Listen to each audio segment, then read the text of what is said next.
Bienvenue dans Shama au quotidien.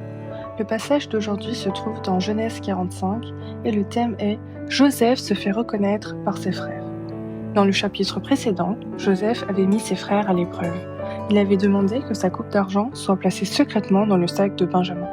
Puis Benjamin avait été accusé de l'avoir volé. Pourquoi Joseph avait-il fait cela ? Benjamin était son propre frère, car ils étaient tous les deux fils de Rachel. Après la disparition de Joseph, Jacob croyait que son fils était mort et il avait reporté une grande partie de son affection sur Benjamin.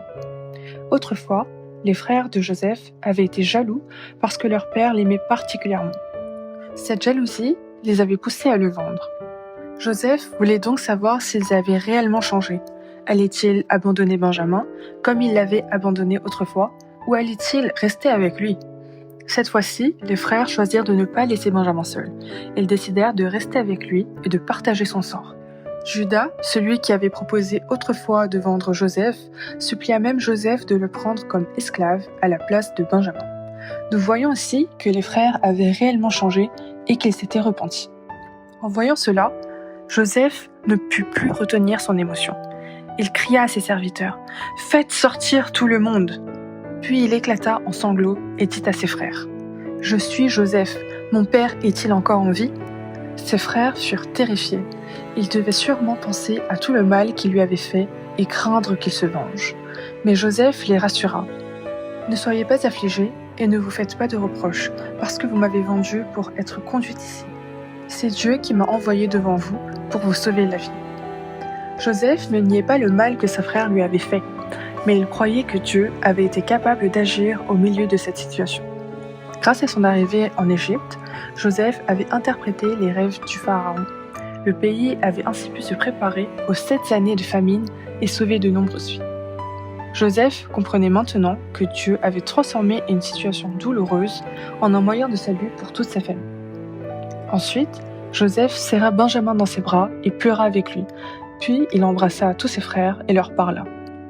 Finalement, ses frères retournèrent au pays de Canaan et annoncèrent à Jacob « Joseph est encore en vie, il gouverne même toute l'Égypte. » Au début, Jacob eut du mal à les croire, mais en voyant les chariots envoyés par Joseph, son esprit se ranima. Il déclara qu'il voulait aller voir son fils avant de mourir. Ce passage nous donne 2 enseignements importants. Premièrement, croyons que Dieu reste à l'œuvre dans notre vie. La vie de Joseph n'avait pas été facile. Il avait été vendu par ses frères, accusé injustement par la femme de Potiphar, jeté en prison, puis oublié par les chansons. Pourtant, malgré toutes ces épreuves, Joseph continuait à croire que sa vie était entre les mains de Dieu. Dans Genèse chapitre 37, Joseph avait rêvé que les gerbes de ses frères se prosternaient devant la sienne. Des années plus tard, lorsqu'il vint acheter de la nourriture en Égypte, ses frères se prosternèrent réellement devant lui. Le rêve s'était accompli. Dieu connaissait déjà l'avenir de Joseph, même lorsque Joseph ne comprenait pas ce qui lui arrivait. Nous aussi, lorsque nous traversons une difficulté, nous ne comprenons pas toujours ce que Dieu fait. Quand les événements ne correspondent pas à ce que nous espérions, nous pouvons nous décourager, douter ou même nous plaindre. Mais ce passage nous rappelle que Dieu peut agir au milieu de nos épreuves. Cela ne signifie pas que tout ce qui nous arrive est bon, mais Dieu peut utiliser même les situations douloureuses pour nous faire grandir, nous fortifier, nous préparer et faire de nous une bénédiction pour les autres. Deuxièmement, apprenons à pardonner véritablement. Joseph est un exemple concret du véritable pardon.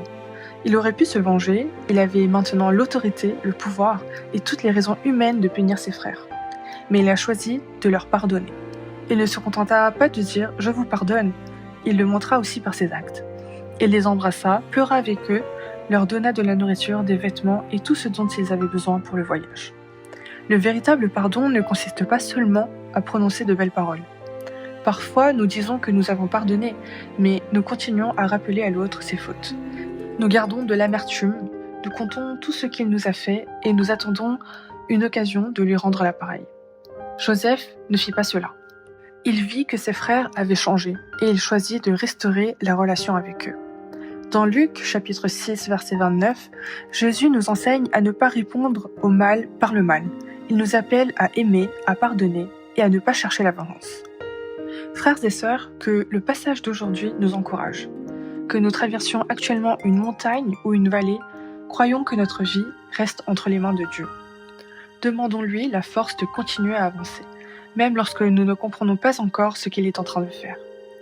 Et s'il existe une relation brisée dans notre vie, demandons à Dieu de nous aider à faire un pas vers le pardon et la restauration. Apprenons à pardonner sincèrement, comme Joseph a pardonné à ses frères. Que Dieu vous bénisse tous.